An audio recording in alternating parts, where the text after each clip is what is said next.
कुछ सीखने का प्रयास करते हैं। अभी एक बहुत ही ज्वलंत मुद्दा चल रहा था आज, माननीय सुप्रीम कोर्ट में इसकी सुनवाई होनी थी। हालांकि हम इसके मेरिट्स पे बात नहीं करेंगे, क्योंकि आप सारे लोग लॉ स्टूडेंट हैं और मैं भी लॉ से जुड़ा हूं। तो लॉ का एक लॉ में कहा जाता है कि जब कोई मैटर सब जुडिस हो तो उस पर टिप्पणी नहीं करनी चाहिए, और वो कोर्ट का कंटेम्प्ट होता है, अवहेलना करना ठीक नहीं है। तो इसके मेरिट्स में हम बात नहीं करेंगे, हम कुछ और बात करेंगे। तो एक जनरल बात होगा और हर किसी को समझना चाहिए, नहीं समझते हैं वो अलग बात है। मैं इसलिए भी ये बात कर रहा हूं क्योंकि इसमें से अभी मुझे जहां तक दिखाई दे रहा है more than 56 students are here, और अदर टू से बहुत सारे इसमें एडवोकेट्स भी होंगे। हम लर्नर कहते हैं तो ज्यादा अच्छा होगा। लोग सारी जिंदगी यही सीखते हैं, पढ़ाई करना होता है हमें, तो कुछ सीखते हैं कि आखिर ये जो Uttarakhand high court and supreme court finally उसको स्टे कर दिया ऑर्डर को, इसके पीछे क्या कारण था, और इसके अलावा कुछ जनरल चीजें जो स्टूडेंट को जाननी चाहिए। जिसको बिल्कुल भी नहीं पता है, जो ठंड में आराम से अपने कम्बल के नीचे मस्त है, तो उनके लिए बस थोड़ा सा जानकारी दे दें। अभी रिसेंटली हल्द्वानी एक जगह है उत्तराखंड में, वहां पे एक एरिया है जहां पे यह कहा जा रहा है रेलवे, जो रेलवे है Indian railway, that is central government बोले तो भी बात बराबर है। रेलवे के द्वारा यह कहा जा रहा है कि भाई ये जो बस्ती यहाँ पे बसी है वो रेलवे की जमीन है, और इसीलिए ये जो जमीन है उसे रेलवे को वापस कर दिया जाए। आप समझिए ये लैंड डिस्प्यूट का मामला था। सारे लोगों को ये इशू पता भी है या नहीं है, एक बार कंफर्म करें मुझे।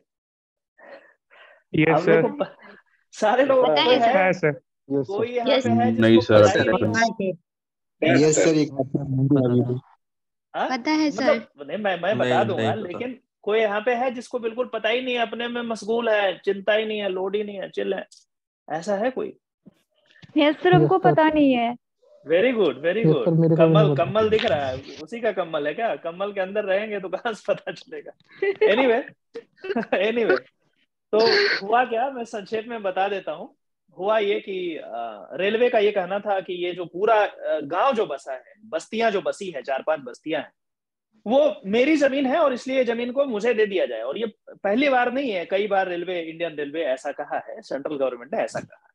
सेंट्रल गवर्नमेंट में सिनोनिम्स यूज कर रहा हूं रेलवे के लिए, क्योंकि अल्टीमेटली वो सेंट्रल गवर्नमेंट के अंदर ही आती है, स्टेट गवर्नमेंट का पार्ट नहीं है। तो भाई जमीन जब मेरा है तो फिर इन तमाम लोगों को वेकेट करा दिया जाए, इविक्शन करा दिया जाए इनका, मतलब ये पूरा का पूरा गांव उजाड़ दिया जाए, खत्म कर दिया जाए। ऐसा रेलवे का आर्गुमेंट है कि चूंकि जमीन मेरा, तो ये लोग जबरदस्ती यहां रह रहे हैं तो इनको हटाया जाए। उत्तराखंड में केस चला, और माननीय उत्तराखंड हाईकोर्ट ने ऑर्डर पास कर दिया इसी दिसंबर में, अभी लास्ट मंथ, कि साहब 7 दिन के अंदर यहाँ पे जो 5,000 से ज्यादा लोग हैं, 4,000 घर है, तो मान के चलिए हर घर में इतने लोग होंगे, 2-4-5 तो होंगे। फिर भी हम मान लेते हैं 5,000 भी यदि लोग हैं, 50,000 भी लोग हैं, तो 4,000 घर है तो 5-10 मान के चलो हर घर में होंगे, तो 50,000 लोग को 7 दिन के अंदर खत्म करा दीजिए, इसको पूरा इविक्शन करा दीजिए। ये माननीय उत्तराखंड हाईकोर्ट का ऑर्डर है। भैया ऑर्डर है तो डेमोक्रेसी में इसका पालन तो होगा। कोर्ट का ऑर्डर है, मजाक तो है नहीं। कोर्ट यदि बोला है तो कुछ सोच करके बोला होगा, इसीलिए हम मेरिट्स पे नहीं जा रहे हैं।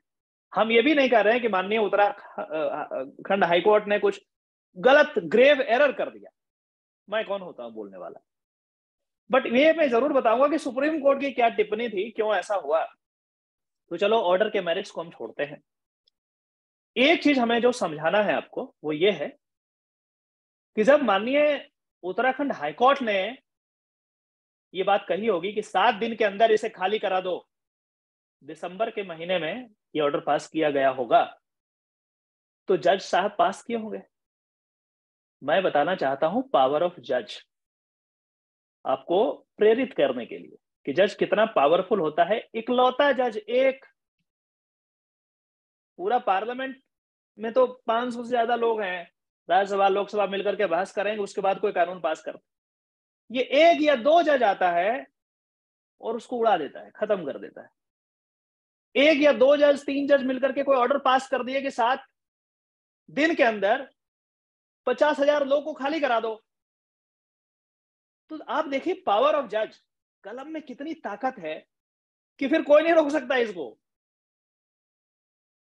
खाली कराओ, खाली कराने का नोटिस दिया गया कि 7 दिन के अंदर खाली कर दो, अदरवाइज तोड़ दिया जाएगा तुम्हारे घर को, बुलडोजर चला देंगे। बढ़िया है। गवर्नमेंट को एक्चुअली बचाव करना चाहिए था, लेकिन गवर्नमेंट, आपको पता है कि गवर्नमेंट कभी भी गरीब लोगों का साथ नहीं देती। इनका अलग सिस्टम है, कभी और हम बात करेंगे। यदि देती तो शायद उत्तराखंड हाईकोर्ट में सही तरीके से इन तमाम लोगों का पक्ष कम से कम रखा जाता। आज मैं हाईकोर्ट गया था किसी काम से, क्वाशिंग, किसी चार्जशीट का क्वाशिंग कराना था। तो क्वाशिंग कराने में जो परेशानी ये थी कि जो दूसरा पार्टी था वो पार्टी किसी कारण से नहीं आ पाया था।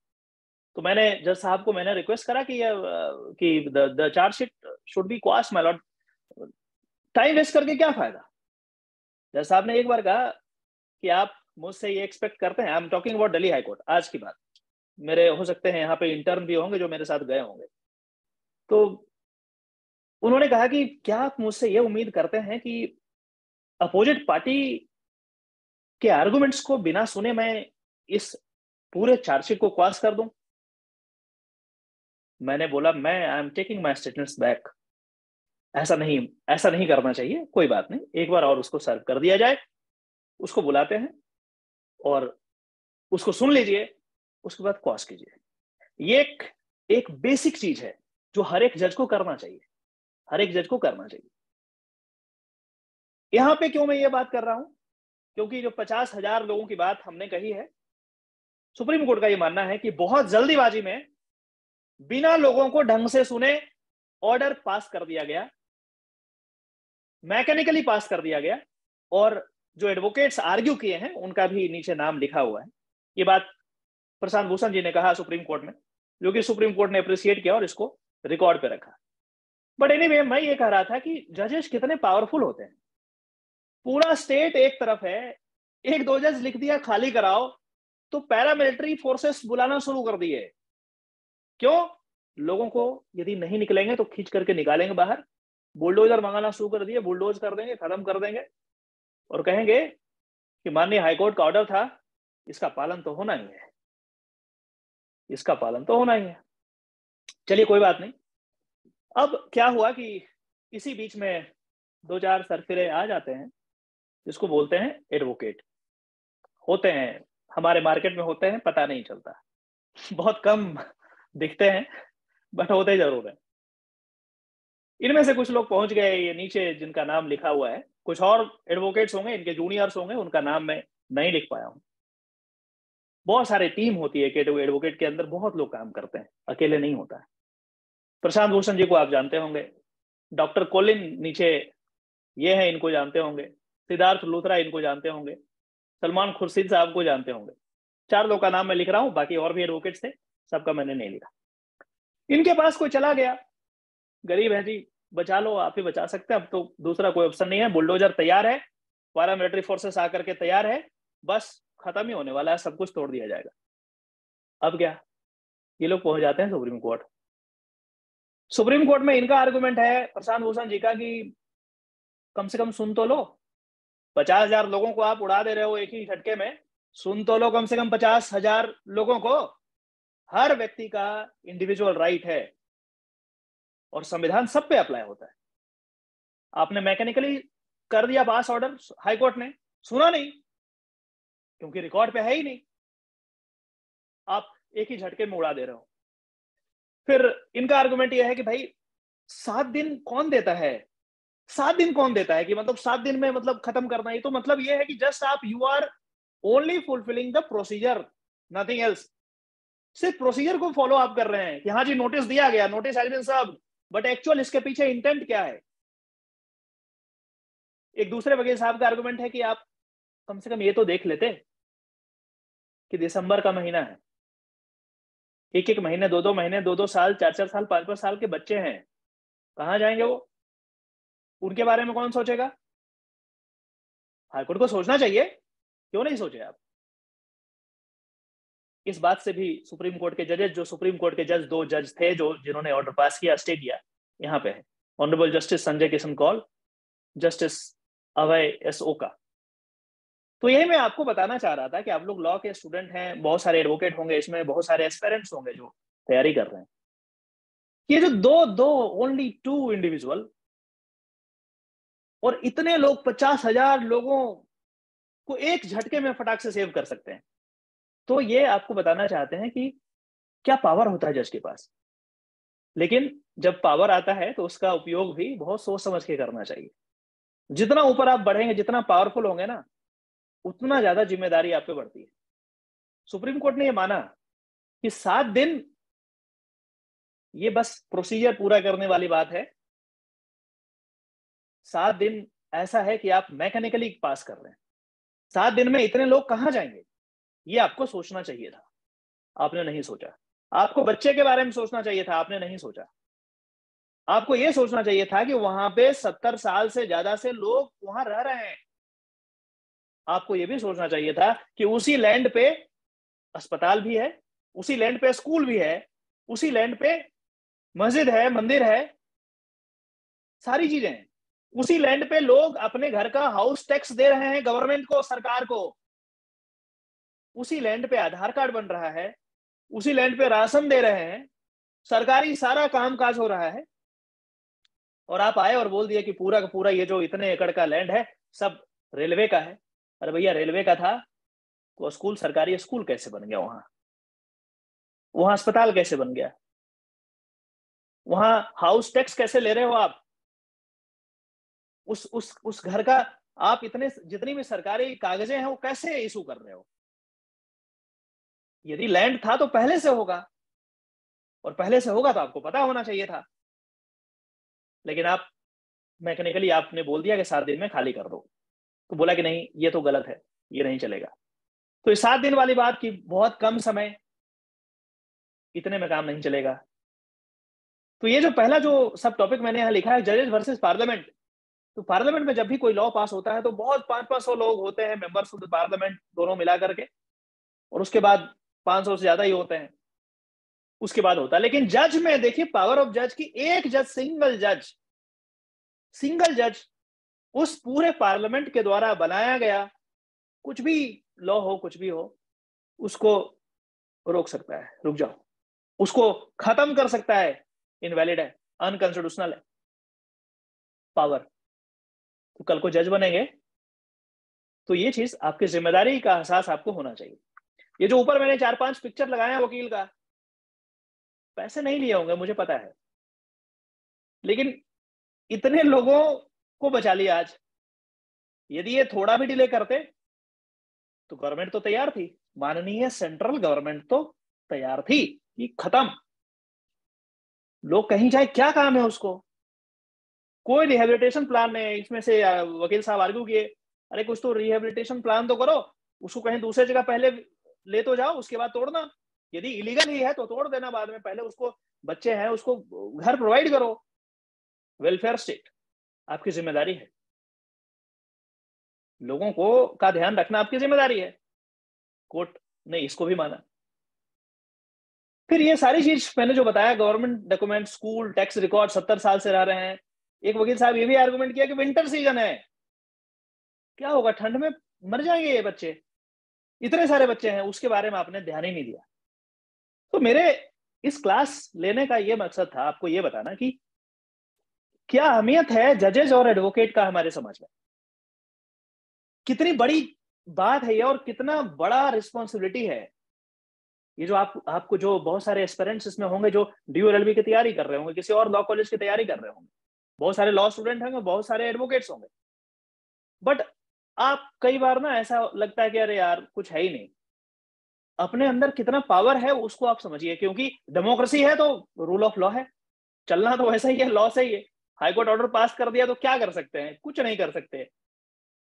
एक और हाईकोर्ट ने गलती करा, माननीय हाईकोर्ट ने एक गलती ये करा, 7 दिन का टाइम दे करके। जब भी इस तरीके का ऑर्डर पास होता है जिसमें एक भी व्यक्ति का राइट यदि इन्फ्रिंज हो रहा है या फिर उसको कुछ मुसीबत हो जाएगा, तो हमेशा उसको एडिक्वेट टाइम दिया जाता है ताकि उस ऑर्डर को वो अपील कर सके। 7 दिन के अंदर कोई गांव वाला व्यक्ति, गरीब व्यक्ति सुप्रीम कोर्ट में चैलेंज कर देगा? अरे इम्पॉसिबल है। थैंक्स टू दीज 4 एडवोकेट्स या और भी जो भी एडवोकेट्स रहे होंगे कि इन्होंने जल्दीबाजी में सारा चीज कर दिया। अदरवाइज 7 महीने में भी यदि सुप्रीम कोर्ट में फाइल करके दिखा दो तो फिर समझ में आता है। इतना आसान नहीं है सुप्रीम कोर्ट, इतना आसान बिल्कुल भी नहीं है, बट होता है, कर दिया, लक है, अच्छा है इनका, बड़े बड़े एडवोकेट आके कर दिए। तो हाईकोर्ट को इस चीज का ध्यान रखना चाहिए था कि मैं फाइनल अथॉरिटी नहीं हूं, high court is not a final authority. उनको वहां पे देना चाहिए था ऑप्शन, महीने, 2 महीने, 4 महीने, 6 महीने। अरे खाली कराना है ना, 70 साल से जब रह रहे हैं तो 6 महीने और रह जाएंगे तो क्या हो जाएगा? 6 महीने का टाइम दे देते। इस 6 महीने में यदि किसी व्यक्ति को मेरे इस ऑर्डर से कोई ग्रीवेंस है तो आप क्या करेंगे? माननीय सुप्रीम कोर्ट में जाइए, क्योंकि आप फाइनल अथॉरिटी नहीं है। तो कम से कम ये तो कर देते। 7 दिन में कैसे करोगे भाई? कैसे, कहां जाएगा? कौन गरीब व्यक्ति कहां जाएगा? वो 7 दिन में तो एडवोकेट के पास पहुंचने में लग जाएगा। ये तो अच्छा हुआ कि ये जो ऊपर एडवोकेट्स का नाम मैंने लिखा है वो किसी तरीके से मैनेज कर दिया, अदरवाइज 7 दिन में कहां होता है? केस फाइल कर देंगे 7 दिन में, ऐसे थोड़ी होता है। तो हाईकोर्ट के जज हैं, इनको तो इतना ध्यान रखना चाहिए था। बट कहा जाता है कि नेवर क्रिटिसाइज जजेस। जजेस के जजमेंट को क्रिटिसाइज करो, जजेस को पर्सनली क्रिटिसाइज नहीं करना। ये भी हमें सीखना है, क्योंकि लॉ को यदि फॉलो करना तो हर तरीके से फॉलो करना। जजेस को कभी क्रिटिसाइज नहीं करते, जजेस के द्वारा दिए गए जजमेंट्स को क्रिटिसाइज करते हैं, जो कि मैं कर रहा हूं कि 7 दिन नहीं, कम से कम यदि 7 महीना का आपको टाइम देना चाहिए था कि मेरे ऑर्डर को अपील करो। एक बार मेरे किसी केस में कंटेम्प्ट पिटीशन था, कंटेम्प्ट इशू कर दिया गया, सामने वाले पुलिस ऑफिसर को जेल भेज दिया गया, लेकिन लास्ट में ऑर्डर लिखवाते लिखवाते जब जज साहब बोले 1 मिनट रुको, और एक लाइन ऐड कराए और उसमें लिखवाए कि यदि इस ऑर्डर से माननीय पुलिस वालों को कोई दिक्कत है तो अपील कर सकते हैं, इनको थोड़ा और टाइम दिया जाए और इस समय में इनके ऊपर कोई कार्रवाई नहीं होनी चाहिए। मैं ऑब्जेक्ट नहीं कर पाया, क्योंकि लॉ का रूल यही है, लॉ मतलब यही है कि फाइनल अथॉरिटी नहीं है। एक बार सुप्रीम कोर्ट में आर्गुमेंट करते करते, जैसे अभी हमने देखा डिमोलिशन होता है, हमने पिछले 2-3 साल का यदि हम देखें तो केरला में, if I am not wrong, एक बड़ी बिल्डिंग जो इन्वायरमेंटल लॉ को फॉलो नहीं किया गया था, उसको बनाया गया था, उसको डिमोलिश कर दिया गया। केरला में ही था या कहीं और था, if I am not wrong? कहाँ था? केरला में नोएडा, नोएडा। अरे नोएडा नहीं, नोएडा से नोएडा पहले, सर, नोएडा तो ट्विन टावर। अरे केरला नोएडा में भी तो था, अभी, नोएडा से पहले केरला में था। नोएडा में तो अभी आया ना, नोएडा से पहले। हाँ सर, केरला में था। हाँ केरला में था, या जो भी है, आप जगह का नाम देख लीजिएगा। उसमें इन्वायरमेंटल लॉज को फॉलो नहीं किए गए और बड़ी बड़ी इमारतें बना दिया गया। क्यों बना दिया? कैसे बना दिया? किसको घूस दिया? यही गवर्नमेंट को, सरकार के अफसरान को, जो अपने आप को क्या कहते हैं, साहब हम तो डीएम है जी, हम तो एसडीएम है, सब घुसखोर हैं। घुस लेकर के बना दिया इतना बड़ा, और उसके बाद क्या पहुंच गया तो वो तो फॉलो ही किया नहीं गया, तो कोर्ट क्या करेगा? कोर्ट डिमोलिश करो। लेकिन कोर्ट एक बड़ी अच्छी बात करी उसमें, डिमोलिश करने के साथ साथ जो भी अधिकारी, चाहे कितने ही ऊंचे रैंक पे थे, जिन्होंने परमिशन दिया था, सब पे कंटेम्प्ट लगाया, सब पे कार्रवाई करनी, करप्शन की कार्रवाई करने की मांग करी, इनिशिएट किया, क्रिमिनल प्रोसीडिंग इनिशिएट कर दिया, क्योंकि उनके कारण बन गया था। एक दिन में तो बनता नहीं है। ठीक उसी प्रकार से अभी नोएडा में हुआ, ट्विन टावर, पता नहीं कितने 100 करोड़ का इसमें इन्वेस्टमेंट हुआ, एक झटके में उड़ गया सब। कानून का डर होना चाहिए, सबके अंदर होना चाहिए, जरूरी है। एहसास हो कि गलत करेंगे तब बाद में तो जाना ही जाना है, लेकिन हर चीज को ध्यान में रखते हुए। इसलिए ज्यूरिस्प्रूडेंस की बात करते हैं। जजेज अलग अलग तरीके के होते हैं। हो सकता है कोई ज्यूरिस्प्रूडेंस के मास्टर हो, बहुत बढ़िया से ज्यूरिस्प्रूडेंस पढ़ाओ, यदि ऐसे होते तो हर चीज का ध्यान रखते। भाई 7 दिन देना ठीक नहीं है, ठंड का मौसम है, देना ठीक नहीं है, अभी होल्ड कर देते हैं, थोड़ा समय जब मौसम ठीक हो जाएगा तब हम ऐसा कर सकते हैं। 7 दिन की जगह 7 महीना कर सकते हैं। इंटरप्रिटेशन ऑफ लॉ, हर चीज लॉ नहीं होता। मैं ये बताता हूं कि लॉ आइसोलेशन में नहीं पढ़ा जाता। लॉ हमेशा with respect to other subjects in consonance with other subjects like sociology, psychology, political science, history, सारा कुछ को ध्यान में रखते हुए पढ़ा जाता है। यदि आइसोलेशन में एकदम बिल्कुल हार्ड कोर इंटरप्रिटेशन आप करेंगे ना, लिटरल इंटरप्रिटेशन ऑफ सब्स्टिट्यूट एक सब्जेक्ट होता है लॉ में जो जूरिस्प्रूडेंस के जैसा है, उसमें बताया जाता है कि कैसे इंटरप्रेट करते हैं लॉ को। मैं इंट्रिकेसीज में नहीं गया हूं इस केस के, हो सकता है माननीय उत्तराखंड हाईकोर्ट ने बिल्कुल सही ऑर्डर पास किया गया एज पर लॉ, लेकिन यहां पे आपको ध्यान में रखना पड़ेगा कि जब आप लॉ की बात करते हैं तो हर चीज को ध्यान में रखना पड़ेगा आपको। एक होता है लिटरल इंटरप्रिटेशन, जो सिर्फ लॉ में लिखा है किताब में, बस उसको देख करके आपने ऑर्डर पास कर दिया। फिर कई बार जब केसेस ऐसे आ गए तो फिर दूसरा इंटरप्रिटेशन बोलते हैं कंस्ट्रक्टिव इंटरप्रिटेशन। ये सब तो ठीक है, लेकिन कंस्ट्रक्टिव होना चाहिए, ऐसा नहीं नुकसान नहीं होना चाहिए, लोगों के वेलफेयर में होना चाहिए। ये कुछ इसी तरीके की बात है जैसा हमारे संविधान में आर्टिकल 21 पढ़ेंगे तो लिखा हुआ है procedure established by the law. जो कानून बना दिया पार्लियामेंट ने वो पत्थर की लकीर है, उसको कुछ चेंज नहीं कर सकता। यदि बना दिया कि भाई यदि आप किसी के घर में चोरी करेंगे तो हाथ काट दिया जाएगा, तो काट दिया जाएगा। लिटरल इंटरप्रिटेशन लिख दिया पार्लियामेंट तो भाई जज साहब आए बैठे और बोले अच्छा लिखा हुआ है हाथ काट दो इसका। थोड़े दिन बाद इसको जब चेंज किया गया तो फिर बोला कि नहीं है ये ठीक नहीं है। ऐसे में तो कोई सन की बादशाह आएगा पार्लियामेंट में जिसका मेजोरिटी होगा कुछ भी बना के चला जाएगा। तो मानवीय होना चाहिए, ह्यूमैन होना चाहिए। तो बोला नहीं नहीं, due process of the law, उसके समतुल्य due process of the law. बोला नहीं, लॉ बनाया पार्लियामेंट ठीक है, लेकिन हम उसकी जांच करेंगे, उसको देखेंगे वो रीजनेबल है या नहीं है, वो रेशनल है या नहीं है, वो अमानवीय तो नहीं है, इनह्यूमन तो नहीं है कि किसी का सर काट दो, कोई गाली दे दिया तो सर से धड़ को अलग कर दो। बोला ये नहीं चलेगा। तो सिर्फ procedure established by the law से काम नहीं चलेगा। जो procedure established by the law है that has to be backed up by rational thing, logical thing. Illogical वाला नहीं चलेगा। तब फिर अब हम उसको पढ़ते हैं due process of the law. हालांकि अभी भी यदि आप संविधान के आर्टिकल 21 को पढ़ेंगे तो वहां पे procedure established by the law ही लिखा हुआ है, थैंक्स टू पार्लियामेंट। पार्लियामेंट उसको वहां से सुधार नहीं रहे हैं, उसको अमेंड नहीं कर रहे हैं। बोला ठीक है कोई बात नहीं, बट कोर्ट बोलता है कि यदि आर्टिकल 21 मेरे पास आएगा, इस पे क्वेश्चन कुछ होगा, तो मैं क्या करूंगा, मैं अपना आंख बंद करके जहां जैसे शुरू होगा procedure established by the law, मैं वहां पे रुकूंगा, आंख बंद करूंगा और उसको ऐसा पढ़ूंगा जैसे वो due process of the law है। तुम मत करो, क्योंकि मैं तो हटा नहीं सकता, काम तुम्हारा है हटाना, लेकिन मेरा काम है इंटरप्रेट करना लॉ को। तो भैया तुम कुछ भी लिखो, कोई फर्क नहीं पड़ने वाला, मैं तो वही इंटरप्रेट करूंगा जो मैं समझ रहा हूं। इसीलिए जज को कैसा होना चाहिए, जज को हमेशा इन तमाम चीजों को ध्यान में रख के काम करना चाहिए। अदरवाइज कई बार ऐसा है, ऐसी गलतियां कई बार होती है, कोई नई बात नहीं है, कई बार ऐसी गलतियां होती है। जजेज are also human being. But इस बात का तो ध्यान आपको रखना चाहिए कि आपके ऊपर भी कोई है तो उसको समय तो दे दो, कम से कम एडिक्वेट समय, सिर्फ ड्यूटी पूरा करने वाला समय नहीं, एडिक्वेट समय कि वो सुप्रीम कोर्ट में जाकर के अपनी बातों को रख पाए। क्योंकि यहां पे ऐसा है लॉ में भैया, एक बार जज साहब जो बोल दिए तो बोल दिए, वो चेंज नहीं करते। आपको चेंज कराना ऊपर जाइए। ये डीएम का ऑफिस नहीं है कि सुबह में ये नोटिस जारी किया और शाम में उसको वापस लेकर के दूसरा नोटिस जारी कर दिया। ऐसा कोर्ट में नहीं होता। एक बार जज साहब पास कर दिए तो पास कर दिए। इसीलिए कहते हैं जजेज को सोच समझ करके पास कीजिए। स्पीकिंग ऑर्डर पास कीजिए, एडमिनिस्ट्रेटिव लॉ में पढ़ना होता है। ऐसा ऑर्डर पास कीजिए जो अपने आप बोलता हो, एक्सप्लेनेशन की जरूरत ना हो, खुद को इतना एक्सप्लेन कर दे कि हर व्यक्ति सेटिस्फाई हो जाए कि हाँ भैया ठीक ठीक बोल रहे हैं, चाहे उसकी एजेंसी क्यों ना हो। सुप्रीम कोर्ट में ऐसा ही केस चल रहा था एक बार, तो किसी एडवोकेट साहब का बहस हो गया जज से, होते हैं हर दिन होता है।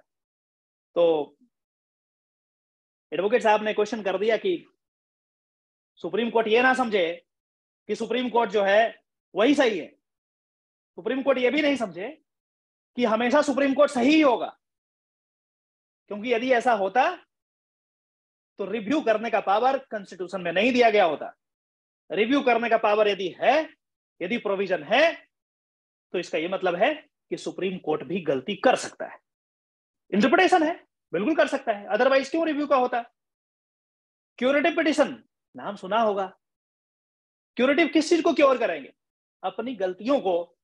भैया सुप्रीम कोर्ट जब गलती कर सकता है, ऐसा संविधान हमारा बोल रहा है, संविधान में लिखा हुआ नहीं है कि सुप्रीम कोर्ट गलती कर सकता है, but interpretation of the constitution of India, when you will interpret the provisions of the constitution, then you will find कि सुप्रीम कोर्ट भी गलती कर सकता है। तभी तो रिव्यू का प्रोविजन है, तभी तो क्यूरेटिव पिटिशन का प्रोविजन है। हाँ, प्रोसीजर अलग अलग है कि आप सीनियर एडवोकेट से लिखवाना पड़ेगा कि हाँ गलती हुआ है, क्योंकि वो लॉ के जानकार है, तब मानेंगे। वो सब छोड़िए, वो सब तो बहुत छोटी बात, लेकिन गलती तो कर सकता है।